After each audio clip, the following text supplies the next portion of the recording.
स्वागत दोस्तों इस वीडियो में। वीडियो स्टार्ट होने से पहले सबसे पहले मैं आप सभी को बधाई देना चाहता हूं। इंडियन होने के नाते हमने जो वर्ल्ड कप जीता है वो बहुत ही अनमोल है, क्योंकि वो खुशी हमें 17 साल बाद मिली है। पहला जो वर्ल्ड कप था T20 वाला वो महेंद्र सिंह धोनी ने जीता था 2007 में। अब रोहित शर्मा जी ने जीता है 2024 में। तो काफ़ी ज़्यादा प्रीशियस चीज़ है ये कंट्री के पर्सपेक्टिव से। तो आप सभी को मैं ढेर सारी शुभकामनाएं देता हूँ। और थोड़ा सा दुख की बात यह है कि जो हमारे क्रिकेट की दिल और धड़कन है, यानी कि टीम इंडिया की दिल और धड़कन जिनको कहा जाता है, यानी विराट कोहली और रोहित शर्मा, दोनों ने ही T20 इंटरनेशनल से रिटायरमेंट का अनाउंसमेंट कर दिया, जो बहुत ही दुख भरा स्टेटमेंट है दोनों की तरफ से। और मैं पर्सनली जो बहुत बड़ा फ़ैन हूँ MS धोनी का, फिर उसके बाद इन्हीं दो जन का था, लेकिन अब इनको भी T20 इंटरनेशनल में देखने का मौका नहीं मिलेगा। थोड़ा सा रिस्पॉन्डिंग वाली चीज़ है। चलिए इन सबको साइड में थोड़ा सा करके वीडियो में आ जाते हैं। वीडियो दोस्तों दरअसल जो प्राइस हाइक हुए हैं, जो टेलीकॉम ऑपरेटर्स द्वारा पैसा बढ़ाया गया रिचार्जेस का, उसी के बारे में वीडियो पूरा ये है। आखिर क्यों बढ़ाया गया, क्या कारण थे, और क्या भविष्य में भी ये हो सकता है, मतलब बढ़ सकता है पैसा, इन सभी चीज़ों और क्वेश्चंस का हम इस वीडियो में आपको देंगे। तो चलिए चलते हैं वीडियो में आगे। दोस्तों हम सबसे पहले बात करते हैं आखिर किसने पहले ये बढ़ाने, मतलब टैरिफ बढ़ाने का शुरुआत किया। सबसे पहले जियो ने शुरुआत किया। जियो ने अपने टैरिफ को 12 से 27 से 25% बढ़ाने का स्टेटमेंट दिया था। फिर उसके बाद उसको फॉलो करते हुए एयरटेल ने भी वही स्टेटमेंट दिया कि हम भी अपनी टैरिफ को बढ़ाएंगे लगभग 12 से 12.5% से लेकर 25 से 22% तक। फिर वही स्टेटमेंट फॉलो करके वी आई ने भी दिया, वोडाफोन आइडिया ने भी दिया। तो दोस्तों इसके पीछे जो मेन रीज़न है वो है ARPU यानी कि एवरेज रेवेन्यू पर यूज़र। एवरेज रेवेन्यू पर यूज़र हमको दिखाता है कि एक सिम, जैसे आप हम मेरे पास सिम है तो मैं कितना पैसा दे रहा हूँ टेलीकॉम ऑपरेटर्स को, यानी कि ओवरऑल जो भी लोग, सब लोग पूरे इंडिया में जितने भी लोग पैसे दे रहे हैं उन सब का एवरेज 181 है। 181 रुपया पर मंथ टेलीकॉम ऑपरेटर के पास जा रहा है, जो इनके हिसाब से बहुत लोएस्ट है वर्ल्ड में। वर्ल्ड में सबसे चीपेस्ट जो एवरेज रेवेन्यू पर यूज़र का जो डाटा है वो इंडिया का ही है, 181 फिलहाल है। इनको ये डाटा बढ़ाना है, क्योंकि इनका मानना है कि हमारी जो कंपनी है, जो भी टेलीकॉम ऑपरेटर्स हैं, उनका जो कंपनी है वो बहुत ही लॉस में चल रहा है। पिछले कुछ ईयर्स में इनको लगभग 4 लाख करोड़ का लॉस हो गया है, और ये लॉस मैं 2021-22 का बता रहा हूँ। और इस समय जो प्रेजेंट टाइम में वीडियो बना रहा हूँ तो इनका कहना है कि एस्टिमेटेड जो लॉस है हम 6 लाख करोड़ तक हो गया होगा। तो इसी लॉस को कवर करने के लिए इनका कहना है कि हमें टैरिफ को और बढ़ाना चाहिए, क्योंकि अफ्रीका जैसे सबसे गरीब देश में, काफ़ी गरीब देश में, अफ्रीका जैसे गरीब देश में भी जो एवरेज रेवेन्यू पर यूज़र है वो 300 के ऊपर है।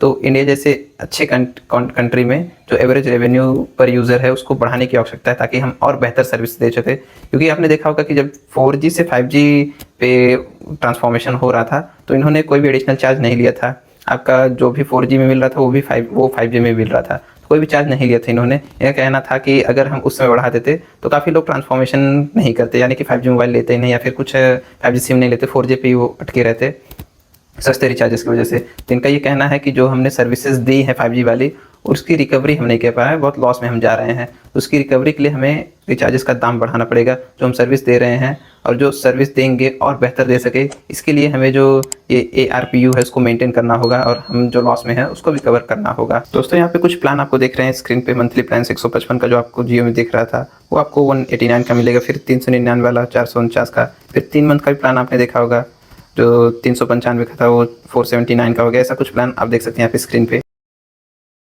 दोस्तों कहने का मतलब ये है कि जो एवरेज रेवेन्यू पर यूज़र है वो बहुत ही कम है इंडिया में, इनका कहना है, टेलीकॉम ऑपरेटर्स का कहना है, जिसकी वजह से हमारे ऊपर कर्ज बढ़ता जा रहा है। अभी तो लगभग 4 लाख कुछ है, फिर उसके बाद 6 लाख का भी होने ही वाला है, एस्टिमेटेड है।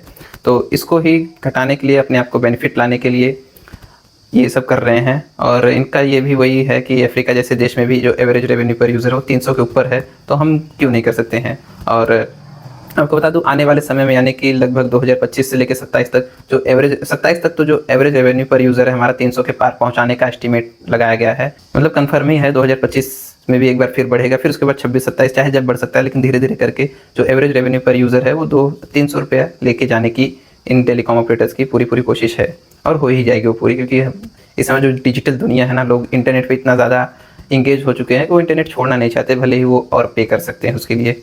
दोस्तों जो सब्सक्राइबर बेस है वो 1.16 बिलियन है, मतलब 1.16 बिलियन लोग इस समय इस्तेमाल कर रहे हैं सिम कार्ड्स को। और उसमें सबसे बड़ा बेस है वो जियो का है, लगभग 472 मिलियन बेस जियो का है। तो जियो बढ़ा रहा है, मतलब काफ़ी लोगों पे इम्पैक्ट पड़ेगा। फिर उसके बाद एयरटेल भी उसको फॉलो करके बढ़ा रहा है।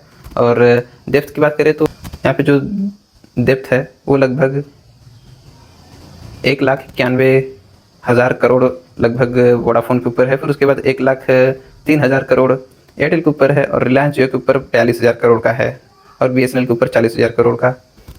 तो ऐसे ऐसे डेप्थ हैं इन सब के ऊपर।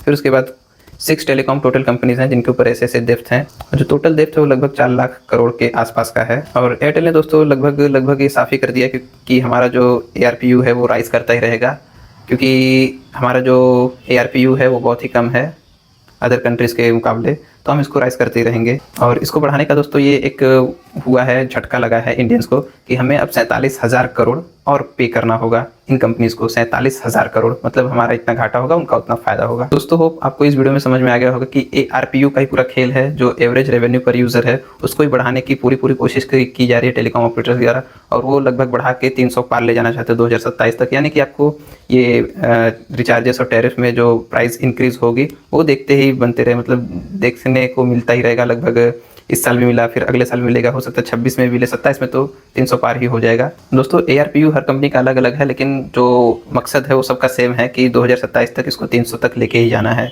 और अगर आपने अभी तक मतलब ये जो प्राइसेस हैं इंक्रीज़ होने वाले, ये 3 जुलाई से स्टार्ट हो जाएंगे इंक्रीज़ होना, यानी कि 3 जुलाई जैसे ही 12 बजे, 2 जुलाई के बाद जैसे ही 12 बजेगा सभी रिचार्जेस में आपको बदलाव देखने को मिलेंगे। किसी का 100 रुपये बढ़ेगा, किसी का 200, किसी का जो ईयरली प्लान है उनका तो 600 रुपये बढ़ रहा है। तो अगर आप कुछ महीने या कुछ साल का छुटकारा पाना चाहते हैं या फिर फ़ायदे में रहना चाहते हैं तो अभी रिचार्ज कर लीजिए 2 जुलाई के ऑनवर्ड पहले ही। दोस्तों आप अपना ओपिनियन दीजिएगा, ये जो टैरिफ बढ़ाने वाला प्लान है कंपनीज़ का, ये कैसा लगा आपको? और प्राइस इंक्रीज से तो डेफिनेटली आपको खुशी तो होगी नहीं, दुख ही है। तो बस वीडियो को लाइक कर दीजिएगा, चैनल को सब्सक्राइब कर दीजिएगा। थैंक यू, जय हिंद, वंदे मातरम।